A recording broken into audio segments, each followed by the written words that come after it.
కేవలం ఓటు బ్యాంక్గా చూస్తూ అలాగే పార్టీలకి ఎడిక్ట్ అయిపోయి వాళ్ళ తొత్తులుగా మారి బీసీలను వాళ్ళకు అనుకూలంగా మార్చుకుంటూ వాళ్ళు లబ్ధి పొందాలని బీసీలకి అన్యాయం చేయాలని చూస్తున్నారు. కానీ బీసీలు అనేది త్వరలో చైతన్యం జరిగింది. త్వరలో బీసీల యొక్క గలం అనేది ఇవ్వడం అనేది జరుగుతుంది.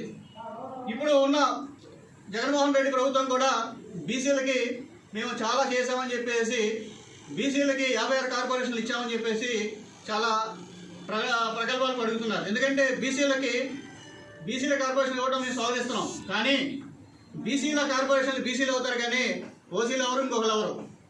బీసీలో వాటాని బీసీలకు ఇచ్చి మేము బీసీలకు ఏదో న్యాయం చేశాము, మేలు చేశాము అని చెప్పేసి చెప్పడాన్ని మటుకు మా ఆంధ్రప్రదేశ్ బ్యాక్వర్డ్ క్లాస్ ఫెడరేషన్ తరఫున మేమైతే ఖచ్చితంగా విమర్శిస్తున్నాం. ఎందుకంటే మాకు బీసీలో మా వాటా మాకు ఇవ్వడమే కాదు, మిగిలిన వాటా కూడా మాకు ఇచ్చి సమన్వయం చేసినప్పుడే బీసీలకి న్యాయం జరుగుతుంది. కానీ కేవలం బీసీల వాటాగా బీసీలు ఇచ్చేసి మిగిలిన వాటిల్లో కూడా మొండి చేసి చూపిస్తూ మిగిలిన కార్పొరేషన్లో కానీ మిగిలిన రాజకీయ పదవుల్లో కానీ మిగిలిన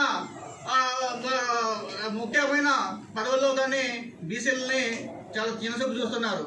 కేవలం అది రాజకీయంగా ప్రాధాన్యత లేని కొన్ని పదవుల్లోనే బీసీలకి ఇచ్చేసి బీసీలకి మేలు చేశామని చెప్పేసి చెప్పుకుంటున్నారు.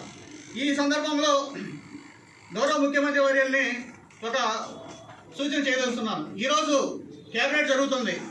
గతంలో కూడా జగన్మోహన్ రెడ్డి గారికి మా ఫెడరేషన్ తరఫున చాలా రకాలుగా మేము అనేక ఉత్తరాలు రాయడం జరిగింది. బీసీల జనాభా జనగణన చేయాలని చెప్పేసి దానికి ఈ క్యాబినెట్లో మీరు ప్రతిపాదన చేసి క్యాబినెట్ అప్రూవల్ చేసి రాబోయే అసెంబ్లీలో కూడా తీర్మానం చేయాలని చెప్పేసి కూడా కోరాం. ఎందుకంటే వీళ్ళు అడుగుతుంటే కేంద్రం చేయాలని చెప్తున్నారు, కేంద్రం అడిగితే రాష్ట్రాలు చేయాలని చెప్తున్నాయి. నేను జగన్మోహన్ రెడ్డి గారికి ఒకే సూచన చేస్తున్నాం. మీరు తలుచుకుంటే ఒకే రోజు బీసీ జనగణన చేయడంలో మీరు చేయొచ్చు. ఎందుకంటే ప్రతి 60 కుటుంబాలకి ఒక వాలంటీర్ని పెట్టారు కాబట్టి మీ రాష్ట్రంలో ఉన్న అన్ని కుటుంబాలు వాలంటీర్గా ఉన్నారు కాబట్టి ఒకే రోజులోనే బీసీల జనగణన చేసి బీసీల జనగణన జాబితాని మీరు బహిర్గతం చేసి బీసీలకి న్యాయం చేయాలి. అప్పుడే బీసీల రాజ్యాధికారంలో కానీ బీసీల ఓటాలో కానీ సమన్యాయం జరుగుతుందని చెప్పేసి ఈ సందర్భంగా మేము తెలియజేస్తున్నాం. అలాగే అదేవిధంగా బీసీల్లో ఇప్పుడు అడిగిన కార్పొరేషన్లో తగిన నిధులు కూడా ఖచ్చితంగా కేటాయించాలని చెప్పేసి కూడా మేము కోరుతున్నాం. ఎందుకంటే బీసీలకు సంబంధించినటువంటి మిగతా పథకాలన్నింటినీ బీసీల్లో కూడా కలిపేసి మేము బీసీలకి ఏదో ఒరిగేటట్టు చేసామని చెప్పేసి అనేక రకాలుగా బీసీలను మభ్య పెట్టాలని చూస్తున్నారు. మేము బీసీలో పక్షపాతిగా బీసీలకి ఏదైనా అన్యాయం జరిగితే మాత్రం ఖచ్చితంగా మేమైతే పోరాటానికి సిద్ధంగా ఉన్నాం. అలాగే కొంతమంది సోకాళ్ళుగా బీసీ నాయకులని చెప్పుకుంటూ బీసీలను తాకట్టు పెట్టాలని చూస్తూ రాష్ట్రంలో ఒక వేదిక మీద రాష్ట్రంలో బీసీలకు సంబంధించిన అన్నీ జరిగిపోయాయి, బీసీలకు పోరాటాలు చేయాల్సిన అవసరం లేదని చెప్పేసి ఒక నాయకుడు ప్రకటించారు.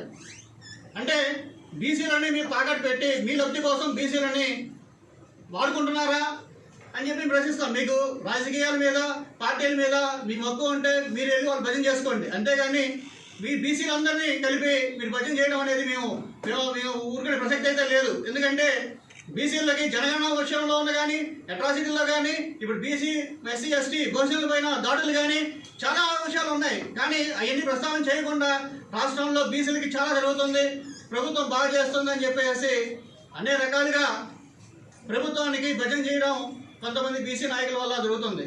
మేమైతే బీసీలకి మీ భజన మీరు చేసుకొని కానీ బీసీలందరినీ కలపొద్దు. బీసీలకి చాలా సమస్యలు ఉన్నాయి. బీసీలకు సంబంధించిన అన్ని సమస్యల మీద మీరు పోరాడాలి. బీసీలకి సంబంధించిన జనగణన విషయంలో కానీ మిగిలిన అన్ని విషయాల్లో కూడా మీరు బీసీలకు తగిన ప్రాధాన్యత ఇవ్వకుండా మీకు పోయినసారి స్థానిక సంస్థ ఎన్నికల్లో కూడా 39% రిజర్వేషన్ నుంచి తగ్గించి 28% రిజర్వేషన్ వచ్చింది. దాని వల్ల ఎవరు ప్రతిపాదించట్లేదు, దాని గురించి ఎవరు మాట్లాడట్లేదు. అలాగే డిగ్రీ కాలేజీలో కానీ అలాగే యూనివర్సిటీలో కానీ సీట్లు కూడా మెడికల్ కాలేజీలో కానీ సీట్ల విషయంలో కూడా చాలా బీసీలకు అన్యాయం జరిగింది. వాటి గురించి ఎవరు ప్రస్తావన చేయట్లేదు. కానీ రాజకీయ నాయకులు కానీ బీసీలని కేవలం ఏదో చిన్న పథకాలు ఇచ్చేసి లబ్ధి పొంది బీసీలకి ఏదో న్యాయం చేసే విధంగా వాళ్ళు మాట్లాడడం అనేది తగదని చెప్పేసి అలాగే బహుజనులపై దాడులు కూడా మా ఫెడరేషన్ తరఫున మేము ఖండిస్తున్నాము.